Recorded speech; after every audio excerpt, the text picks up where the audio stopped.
الحمد لله رب العالمين حمدا كثيرا طيبا مباركا فيه كما يحب ويرضى. أشهد أن لا إله إلا الله وحده لا شريك له، وأشهد أن سيدنا وسندنا وحبيبنا وشفيعنا وخليلنا ومولانا محمدا عبده ورسوله صلى الله عليه وعلى آله وأصحابه وبارك وسلم تسليما كثيرا كثيرا. أما بعد فأعوذ بالله من الشيطان الرجيم. بسم الله الرحمن الرحيم. فاعلم أنه لا إله إلا الله. وقال الله تبارك وتعالى في القرآن المجيد والفرقان الحميد: محمد رسول الله. وقال الله تبارك وتعالى: وتوبوا إلى الله جميعا أيها المؤمنون لعلكم تفلحون. وقال النبي صلى الله عليه وسلم: ذكر الله شفاء القلوب. وصدق رسوله النبي الكريم، ونحن على ذلك لمن الشاهدين والشاكرين، والحمد لله رب العالمین.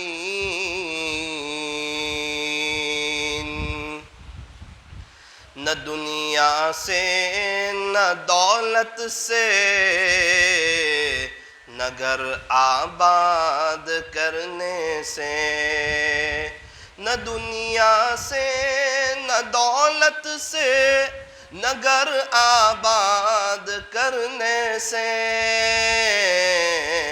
تسلی دل کو ہوتی ہے خدا کو یاد کرنے سے.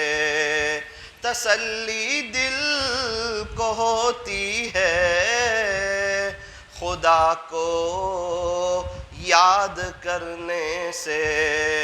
کتنی تسکین وابستہ ہے تیرے نام کے ساتھ، نیند کانٹوں پہ بھی آ جاتی ہے آرام کے ساتھ. ہر دم اللہ اللہ کر، ہر دم اللہ اللہ کر، نور سے اپنا سینہ بھر. جیے تو اس کا ہو کر جی، اور مرے تو اس کا ہو کر مر. ہر دم اللہ اللہ کر، اللہ اللہ اللہ اللہ کیسا پیارا نام ہے، عاشقوں کا مینا اور جام ہے. جان دے دی میں نے، جان دے دی میں نے ان کے نام پر. عشق نے سوچا نہ کچھ انجام پر۔ وہ جو عاشق صادق ہوتے ہیں وہ کب فریاد کرتے ہیں، لبوں پہ مہر خاموشی دلوں میں یاد کرتے ہیں۔ ہم تم ہی آگاہ ہیں، ہم تم ہی آگاہ ہیں، بس اس ربط خفی سے، معلوم کسی اور کو یہ راز نہیں ہے۔ تم سا کوئی ہمدم، تم سا کوئی ہمدم اور کوئی دم ساز نہیں ہے، باتیں تو ہیں ہر دم مگر آواز نہیں ہے، باتیں تو ہیں ہر دم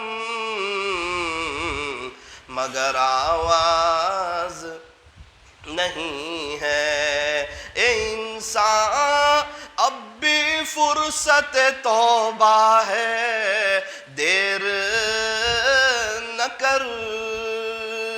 اے انسان اب بھی فرصت توبہ ہے، دیر نہ کر،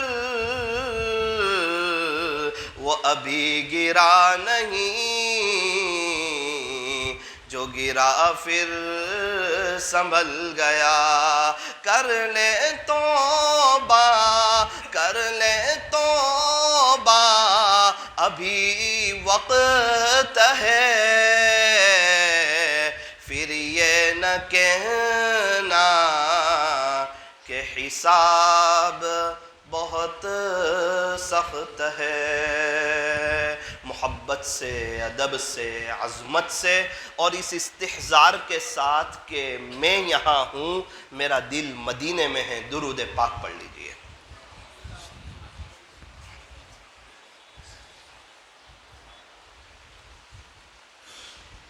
اللہ تبارک و تعالی ہمارے درود شریف پڑھنے کو قبول فرمائے، اور اللہ تعالی ہمیں موت تک چلتے پھرتے اٹھتے بیٹھتے کثرت سے، ادب سے، عظمت سے درود شریف پڑھتے رہنے کی توفیق اور سعادت نصیب فرمائے۔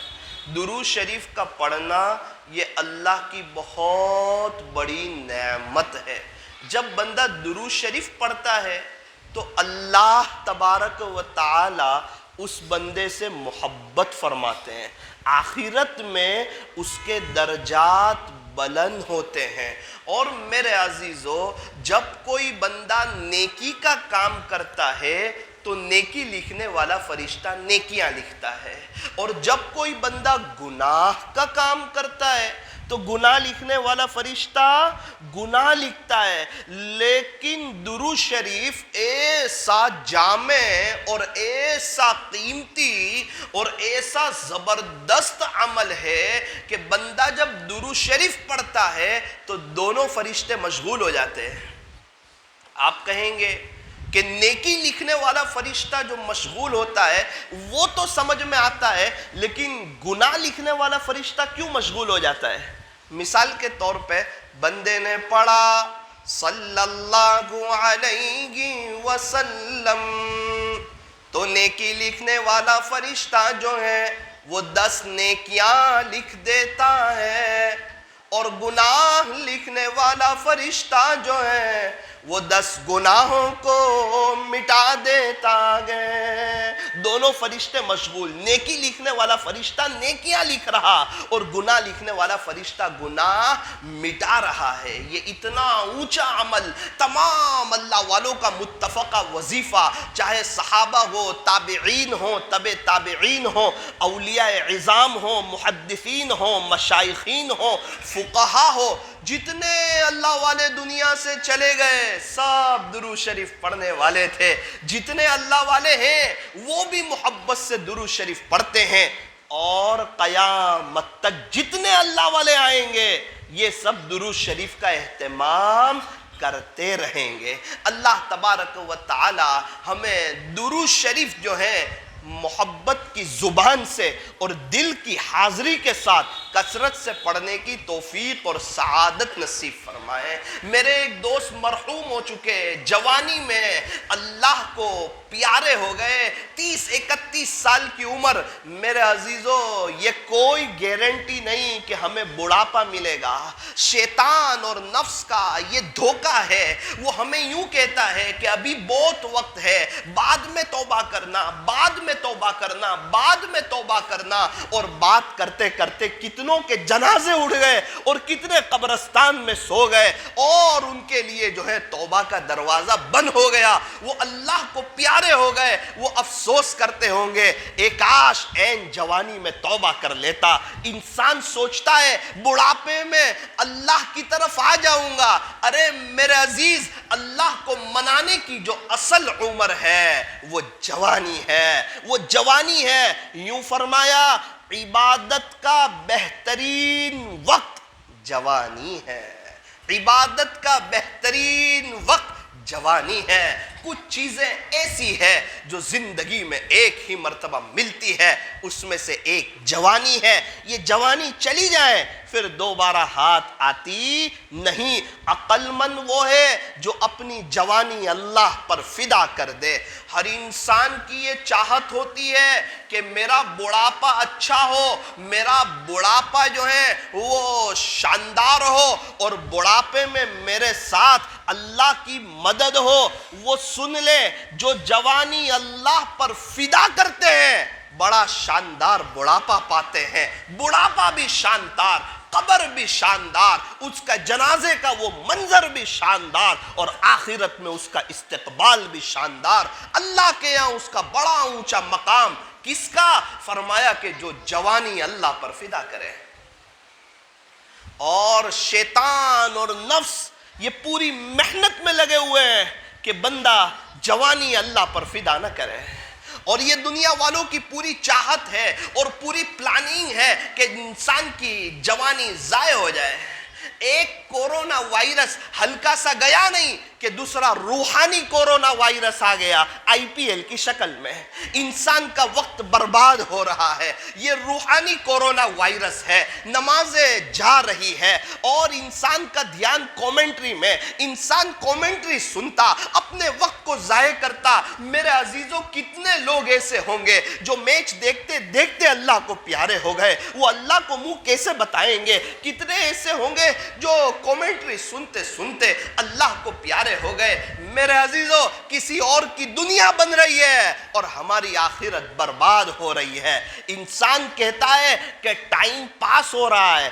میرے عزیز، یہ دنیا ٹائم پاس کرنے کی جگہ نہیں ہے، جگہ جی لگانے کی دنیا نہیں ہے۔ یہ تو عبرت کی جا ہے، تماشا گاہ نہیں ہے۔ یہاں تو وقت کی قدر کرنا، ایک ایک سیکنڈ کی قدر کرنا، ایک ایک لمحے کی قدر کرنا، کیونکہ ہمیشہ ہمیش کی جو لائف آنے والی ہے، ہمیشہ ہمیش کی جو زندگی آنے والی ہے، آخرت کی جو لامحدود زندگی آنے والی ہے، اس کی تیاری کے لیے اللہ نے مجھے اور آپ کو دنیا میں بھیجا ہے۔ یہ دنیا تو وقتی ہے، یہ دنیا تو فانی ہے۔ یوں فرمایا کہ یہ دھوکے کا گھر ہے، اور یہ مچھر کا پر ہے، اور یہ مکڑی کا جالا ہے، اور یہ دنیا چھوڑ دینے کی جگہ ہے، دل لگانے کی جگہ نہیں۔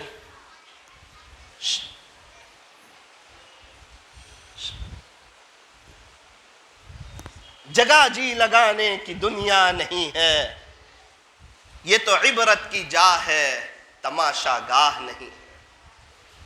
کوئی ایک آدھ شخص تھوڑی دیر کے لیے اوپر چلے جاؤ۔ تو میرے عزیزو، طے کرو کہ انشاءاللہ جوانی اللہ پر فدا کریں گے نا انشاءاللہ۔ شاعر نے بہت اچھی بات کہی، بہت اچھی بات کہی۔ فرمایا کر لے عبادت جوانی میں۔ کیا فرمایا؟ کر لے عبادت جوانی میں، یہ سستی اچھی نہیں، جب آ جائے بڑھاپا تو پھر کچھ بات بنتی نہیں۔ کتنی مرتبہ بڑھاپا آتا ہے تو بیماریاں ساتھ لاتا ہے، گھٹن کی تکلیف، کمر کی تکلیف، درد سر، اولاد کا دکھ درد، بہو کا دکھ درد، بہت سے ٹینشن اور پریشانیاں بڑھاپا ساتھ میں لے کے آتا ہے. پھر انسان لمبا سجدہ کرنا سوچتا بھی ہے، پھر بھی اس کی کمر اور اس کے گھٹن اس کو اجازت نہیں دیتے، تکلیف بڑھ جاتی ہے. اور ابھی جوانی ہے، موقع ہے، انسان جو ہے محنت کر سکتا ہے، کوشش کر سکتا ہے، اللہ کو منا سکتا ہے، بڑے پیمانے پر آخرت کی تیاری کر سکتا ہے، اور یہ دنیا کے دھوکے سے بچ سکتا ہے. یہ دنیا کی جو زندگی ہے، فرمایا کہ یہ دھوکہ ہے. پھر حقیقت کیا ہے؟ تو کہا موت حقیقت ہے. انسان کی زندگی کا کچھ پتہ نہیں کہ کب اس کی زندگی کا سورج گل ہو جائے اور یہ اللہ کو پیارا ہو جائے. یوں فرمایا کہ ہماری زندگی ہوا میں رکھے ہوئے چراغ کے مانند ہے. ایک موم بتی ہوا میں رکھی ہوئی ہے اور موم بتی جل رہی ہے، ذرا تیز ہوا چلی نہیں کہ چراغ بجھا نہیں. میرے عزیزو، میری اور آپ کی زندگی ہوا میں رکھے ہوئے چراغ کی طرح ہے کہ پتہ نہیں کب ملک الموت آ جائیں اور کب یہ سانس رک جائیں اور کب ہم اللہ کو پیارے ہو جائیں اور کون سی رات قبر میں ہو جائیں اور کون سا دن قبر میں ہو جائے، اس کا پتہ نہیں ہے. بھئی ہم میں سے کس کس کا انتقال ہونے والا ہے؟ یہاں ہم میں سے جو بیٹھے ہوئے ہیں، اس میں سے کون کون ہے جو مرنے والا ہے، اس کا انتقال ہونے والا ہے؟ تھوڑا ایسا ہاتھ اٹھاؤ نا اوپر تھوڑا، اور تھوڑی دیر کے لیے اٹھا رکھو. ہم لوگ سب مرنے والے ہیں. اچھا ماشاء اللہ. اچھا، آخرت کی تیاری کر کے کون مرنا چاہتا ہے؟ اچھا بس. میرے عزیزو، یہ ہاتھ اٹھاوے کہ نہیں اٹھاوے، جنازے میں تو اٹھائے جائیں گے، میں بھی اور آپ بھی. اس لیے فرمایا کہ موت کو یاد کرتے رہو تاکہ دنیا کی محبت دل سے نکل جائے. ہمارے پردادا کہاں ہیں؟ ان کے ابا کہاں ہیں؟ سورت میں رہنے والے 200 سال پہلے والے کہاں ہیں؟ کوئی ایک ہے جو 150 سال کے چچا ہو؟ تو کیا خیال ہے ہم ہمیشہ رہیں گے؟ دیکھو قبرستان آباد ہے. یوں فرمایا کہ اللہ کو پہچانو، عارف باللہ بنو، اللہ کو پہچاننے والے بنو. جو اللہ کو پہچان لے وہ اللہ سے محبت کیے بغیر رہ ہی نہیں سکتا، اور جو دنیا کو پہچان لے وہ دنیا سے نفرت کیے بغیر رہ ہی نہیں سکتا. یہ دھوکے کے گھر سے جو بچ کے نکل گیا وہ کامیاب ہو گیا. اس میں جس نے اللہ کے حکموں پر چل لیا، حضور کے طریقوں پر چل کر زندگی گزاری، میرے عزیزو، اللہ اس کا یہ جہان بھی سنواریں گے، اللہ اس کا وہ جہان بھی سنواریں گے. اور آپ کو ایک بات بتاؤں، ذرا دھیان سے سننا. عارف باللہ کہتے ہیں اللہ کو پہچاننے والا. اس عاجز کی ایک بات پہ ذرا آپ غور کریں کہ ابھی تک جتنے لوگوں کا انتقال ہو گیا، جو قبرستان میں سوئے ہوئے ہیں، یا جو مسلم ہو، غیر مسلم ہو، یہودی ہو، نصارہ ہو، عیسائی ہو، سکھ ہو، مجوسی ہو، پارسی ہو، جتنوں کا بھی ابھی تک انتقال ہو گیا، وہ سب عارف باللہ ہے. وہ سب کون ہے؟ اللہ کو پہچاننے والے. آنکھ بند ہوتے ہی انسان کے سامنے حقیقت کی آنکھ کھلے گی کہ نہیں؟ پہچان لے گا کہ نہیں کیا سچ ہے کیا نہیں؟ لیکن آنکھ بند ہونے کے بعد اللہ کو پہچاننے کا اب کوئی فائدہ نہیں. اب تو سبھی پہچان لیں گے، اب تو سب عارف باللہ ہے.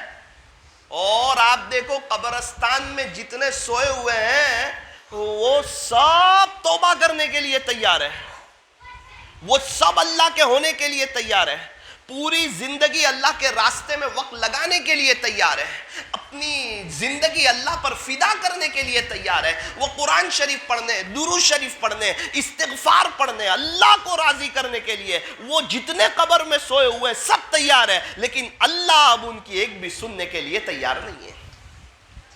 وہ ریزل کے وقت تو ہر کوئی تیار ہوتا ہے کہ سر میں فیل ہو گیا، مجھے پاس کر دو، آپ سے معافی چاہتا ہوں، مجھے پاس کر دو. سر کہتا ہے اب نہیں ہو سکتا، سر مجھے بہت افسوس ہو رہا ہے، پلیز آپ مجھے پاس کر دیجئے، میں فیل ہو چکا ہوں.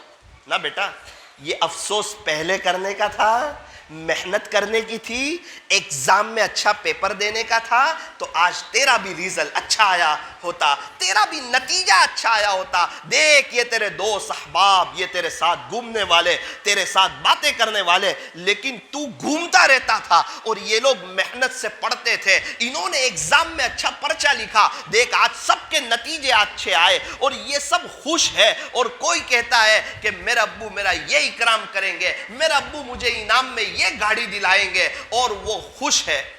اور آج بیٹا تو پریشان حال ہے, وجہ یہ ہے کہ تو نے محنت نہیں کی اور ایگزام میں تو نے صحیح لکھا نہیں. ریزلٹ کے وقت رونے سے کام چلتا نہیں. تو جب انسان کی آنکھیں کھلے گی, ریزلٹ کا وقت آئے گا, اور جب دیکھے گا کہ اللہ ایک ایک سبحان اللہ پہ یہ دے رہے ہیں, اور جماعت کے ساتھ نماز پڑھنے پر یہ دے رہے ہیں, اور پوری دنیا جب IPL دیکھتی ہو اور یہ اپنی نظر کی حفاظت کرتا ہو, یہ IPL نہ دیکھتا ہو اور اپنے نفس کو مارتا ہو, اور یہ دنیا کو ٹائم پاس کی جگہ نہ سمجھتا ہو, تو اس کو اللہ کیا دیں گے؟ وہ دیکھ کر یہ افسوس کرے گا کہ اے کاش میں بھی کرکٹ کے اور پکچر کے اور کامیڈی کے اور سماچار کے اور نیوز کے دھوکے سے اے کاش میں بچا ہوتا, اور میں نے بھی اپنے وقت کو وصول کیا ہوتا, اور اے کاش میں نے بھی اپنی جوانی اللہ پر فدا کی ہوتی. لیکن میرا عزیزو, اس وقت کا رونا,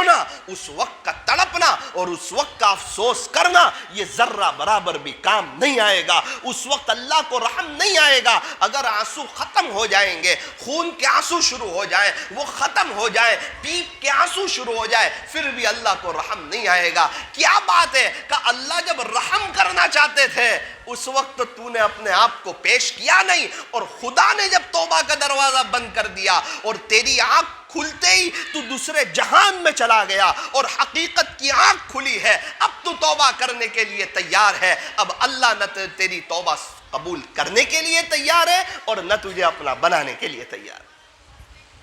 اور آج جبکہ سانس چل رہی ہے,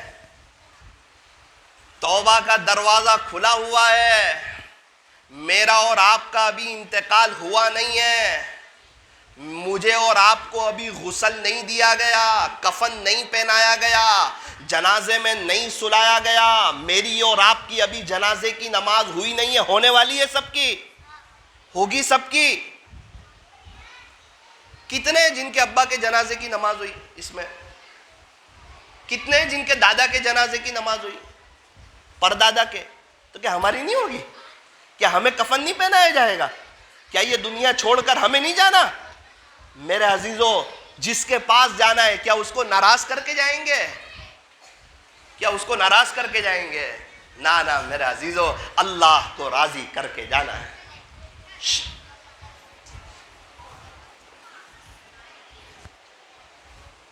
بیٹا تھوڑی دیر کے لیے خاموش ہو جاؤ.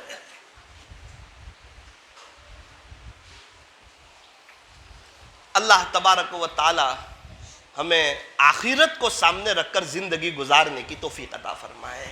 اور ایک بات یاد رکھنا, آخرت سنواریں گے تو اللہ دنیا بگاڑ دے گا؟ تو کہا نہ, جو شخص اپنی آخرت سنوارے گا اللہ اس کی دنیا سنوارے گا. مقدر کی روزی تو ملے گی لیکن پیر پڑی ملے گی, ادب سے ملے گی. اور اگر اللہ کو ناراض کیا تو بھی مقدر کی روزی تو ملے گی, سر پڑی ملے گی, ٹینشنوں کے ساتھ ملے گی, بیماریوں کے ساتھ ملے گی, فکروں کے ساتھ ملے گی, حالات کے ساتھ ملے گی, اور بے برکتی والی ملے گی. 12,000 ملیں گے تو کام 15,000 کا, 15 ملیں گے تو کام 20,000 کا, 25 ملیں گے تو کام 30,000 کا, 10 مہینے میں 70,000 جمع ہوں گے تو 11ویں مہینے میں 1 لاکھ کا آپریشن, 30 لاکھ کا قرضہ. ساری محنت پانی میں جا رہی, پریشان. کیا بات ہے کہ ابا ناراض تو گھر میں اچھا نہیں لگتا, اور رب ناراض تو اس کی زمین پہ اچھا نہیں لگتا. میرے عزیزو, کس کو ناراض کر کے ہم آخرت بنانا چاہ رہے ہیں؟ اللہ کو ناراض کر کے, اللہ کے رسول کے طریقوں کو چھوڑ کر ہم کہاں جا رہے ہیں؟ خواجہ صاحب، پیران پیر، بایزید بستامی، جنید بغدادی، فضیل بن عیاض، بشر حافی، حضرت بابا فرید الدین گنج شکر، حضرت بابا فرید الدین عطار اور حضرت خواجہ دانا رحمت اللہ علیہ، حضرت جی مولانا الیاس صاحب، حضرت جی مولانا یوسف صاحب، حضرت جی مولانا انعام الحسن صاحب، حضرت مولانا زبیر الحسن صاحب، نور اللہ مرقدہ، یہ سب کون تھے؟ فرمایا حضور کا دامن تھامنے والے، حضور علیہ السلام کی نقل اتارنے والے۔ میرے عزیزو، بغیر ماسک کے ہم پولیس والے کو منہ نہیں بتا سکتے ہیں، تو بغیر داڑھی کے حضور علیہ السلام کو منہ کیسے بتا سکیں گے؟ کیا کوئی ایک اللہ والا ایسا گزرا جس کے چہرے پر داڑھی نہ ہو؟ کیا ہمارے نبی کے چہرے پر داڑھی تھی یا نہیں تھی؟ کیا سارے صحابہ کے چہرے پر تھی یا نہیں تھی؟ کیا تابعین اور تبع تابعین کے چہرے پر داڑھی تھی یا نہیں تھی؟ یہ جتنے اللہ والوں کا میں نے تذکرہ کیا، ہم کہتے ہیں ان کا دامن نہیں چھوڑیں گے، ہم نے پکڑا ہی نہیں ہے ان کا دامن، ہم نے کہاں رکھی داڑھی؟ ہماری زندگی میں کہاں ہے تہجد؟ ہماری زندگی میں کہاں ہے گناہوں سے بچنا؟ وہ تو دن بھر روزہ رکھنے والے، اکثر رات بھر عبادت کرنے والے، اللہ کو منانے والے، اپنی جوانی اللہ پر فدا کرنے والے، ہر سیکنڈ ہر لمحے کی قدر کرنے والے، اور اس کے باوجود سچے دل سے بار بار اللہ سے معافی مانگنے والے۔ تو میرے عزیزو، بغیر ماسک کے پولیس والے کو منہ نہیں بتا سکتے، تو بغیر ماسک کے حضور علیہ السلام کو کیسے منہ بتا سکیں گے؟ طے کریں انشاءاللہ، داڑھی رکھیں گے انشاءاللہ۔ اور یہ داڑھی والا چہرہ اللہ کو پسند آیا تھا ہمارے نبی کا۔ اللہ نے قرآن کریم میں ارشاد فرمایا، وَالضُّحَىٰ، پیارے نبی جی آپ کے روشن چہرے کی قسم، اللہ کرے کہ جو چہرہ اللہ کو پسند آیا وہ چہرہ ہمارے جوانوں کو بھی پسند آ جائے۔ ہاشم عاملہ کو بھی یہی پسند آیا تھا، معین علی کو بھی یہی پسند آیا، حضور والا چہرہ۔ محمد یوسف کو بھی یہی پسند آیا، حالانکہ نیو مسلم پسند کیا آیا کہ حضور والا چہرہ آیا، کہ جیئیں گے تو حضور کی محبت میں اور مریں گے تو حضور کی محبت۔ آپ رکھ کر دیکھو کتنے گناہوں سے اللہ ہماری جان چھوڑا دے۔ اور ماسک نہ ہو اور پولیس والے 1000 روپے لے لے، کتنا دل پر لگتا ہے کہ نہیں لگتا؟ حالانکہ ہماری غلطی ہے، ہم نے ماسک نہیں پہنا، تو ہم غیبت کر کے اپنی نیکیاں اتنی سب سامنے والے کو دے دیتے، وہ ہمارے دل پہ نہیں لگتا۔ وہ کہتے ہیں کہ بغیر چیز کا پیسہ دینا بہت بھاری لگتا ہے، 1000 روپیہ دینا۔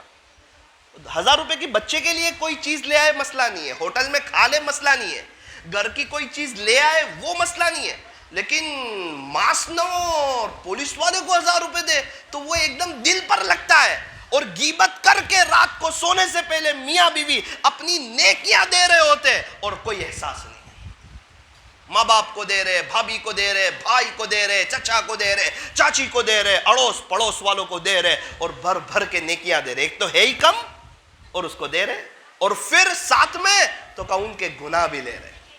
اور میرے عزیزو، یہ کورونا وائرس ہمیں بہت سارے سبق سکھا گیا۔ یہ اللہ کی طرف سے ایک عذاب تھا جو ہمیں بہت سے سبق سکھا گیا۔ ایک چھوٹے سے وائرس سے اللہ نے پوری دنیا کی ایٹمی طاقتوں کو ہلا کر بتایا کہ بادشاہت صرف اللہ کی ہے۔ بادشاہت کس کی ہے؟ صرف اللہ کی ہے۔ ارے وہ چاہے تو ایسا وائرس نکال دے جو نظر بھی نہ آئے اور اس کی پوری دنیا والوں کے پاس اس کی کوئی دوا بھی نہ ہو، اور پوری دنیا کو بے بس کر دے اور پوری دنیا کو لاچار کر دے اور کہے دیکھو تو صحیح میری قدرت کو، دیکھو تو صحیح میری طاقت کو، دیکھو تو صحیح میری کبریائی کو، دیکھو تو صحیح میری شہنشاہی کو، کہ ایک چھوٹا سا وائرس جو ہوا کے ذریعے آیا، نظر نہیں آتا، اور پوری دنیا کو ہلا کر رکھ دیا اور بتا دیا کہ آؤ ابھی بھی میری طرف۔ یہ تو چھوٹا وائرس ہے، موت یہ بہت بڑا وائرس ہے۔ اور بتا دیا کہ یہ وائرس سے آپ بچ سکتے ہو، موت سے آپ نہیں بچ سکتے ہو، موت ہر حال میں آئے گی۔ اور دوسری بات یاد رکھنا، جتنے لوگ کورونا وائرس میں گئے، اگر یہ کورونا وائرس نہ بھی ہوتا تو بھی ان حضرات کا انتقال اسی وقت ہوتا، بہانہ کچھ اور ہو جاتا۔ کیونکہ مقدر میں جب لکھا ہو، جس وقت لکھا ہو، جس گھڑی لکھا ہو، اس گھڑی انسان دنیا سے چلا جائے گا۔ اور لاک ڈاؤن میں جب دکانیں بند، کاروبار بند، نوکری بند، بزنس بند، آج 5 دن نوکری پر نہ جائیں اور 5 دن کے پیسے کٹ جائیں تو انسان سوچتا ہے کہ میں گھر کا نظام کیسے چلے گا ذریعے کے طور پر۔ اور اللہ نے رمضان جیسے مہینے میں اور لاک ڈاؤن کر کے یہ بتا دیا کہ دیکھ رزق پہنچانے والی ذات میری ہے۔ کیا کوئی ہے جو یہ کہے کہ میں ایک دن بھوکا رہا؟ کیا کوئی ہے جو یہ کہے کہ مجھے ایک دن کھانا نہ ملا؟ اللہ کی 18,000 قسم کی مخلوقات ہے، اس میں سے صرف انسان ہے جو کمانے کے لیے جاتا ہے۔ وہ ساری مخلوق اپنے بس کی محنت کرتی، اللہ پر بھروسہ کرتی۔ انسان کو بھی چاہیے تھا کہ اپنے بس کی محنت کرتا، ملازمت کے لیے جاتا، بزنس پر جاتا، لیکن بھروسہ گراہک پر نہیں کرتا، بھروسہ اللہ پر کرتا۔ اور بھروسہ اللہ پہ کرے گا تو اذان کے وقت دکان بند کر دے گا۔ اور لاک ڈاؤن میں جب 3 مہینے دکان بند رہ سکتی ہے پھر بھی اللہ کھلا سکتا ہے، تو کیا نماز کے وقت 15 منٹ دکان بند نہیں رہ سکتی ہے؟ کیا اللہ نہیں کھلائے گا؟ کہتا ہے گراہک چلا جائے گا، میرے عزیز 2000 کا چلا جائے گا نا تو اللہ 5000 والا گراہک بھیجنے پر قادر ہے۔ تیرے مقدر کی روزی کہیں نہیں جائے گی۔ اور میرے عزیزو، بہت سی عورتیں نقاب اس لیے نہیں پہنتی، وہ یوں کہتی ہے کہ مجھے سانس لینے میں تکلیف ہوتی ہے، اور یہ ماسک نے سمجھا دیا کہ جو عورت ماسک میں سانس لے سکتی ہے وہ نقاب میں بھی سانس لے سکتی ہے۔ اور لاک ڈاؤن میں اللہ نے پوری دنیا کو رزق پہنچا کر بتایا کہ رزق دینے والی ذات کس کی ہے؟ اللہ کی ہے۔ اور کیسا نظام چلا کے بتایا؟ ہر سال جب ہم کماتے تھے تو 30 روپے کلو والا تربوز 10-15 روپے میں کھلا کے بتایا۔ ہم خریدنے کے لیے جاتے تھے اور یہاں گھر بھیج کے بتایا۔ اور پہلے اتنی محنت کرتے تھے اور اللہ نے کتنی دیگیں وہ یہاں بھیج کے بتائی۔ کہتے اس نے بھیجی، ارے اس کو اللہ کورونا کر دیتا تو وہ کیا کرتا؟ ارے اس کو یہ توفیق کس نے دی؟ جس کو اللہ نے خرچ کرنے کی توفیق دی وہ تو کانٹوں پر بھی سجدہ کرے تو بھی کم ہے۔ اللہ اس کا محتاج نہیں، وہ اللہ کا محتاج۔ وہ نہ کرتا، اللہ کسی اور کو کھڑا کر دیتا۔ میرے عزیزو، اللہ کو پہچانو، اللہ کی طرف آؤ، ابھی عارف باللہ بنو، اللہ والوں کی صحبت میں جاؤ، ان کی مجلسوں میں جاؤ، اللہ کے راستے میں وقت لگاؤ، دین کو سیکھو، گشتوں میں جڑو، ملاقات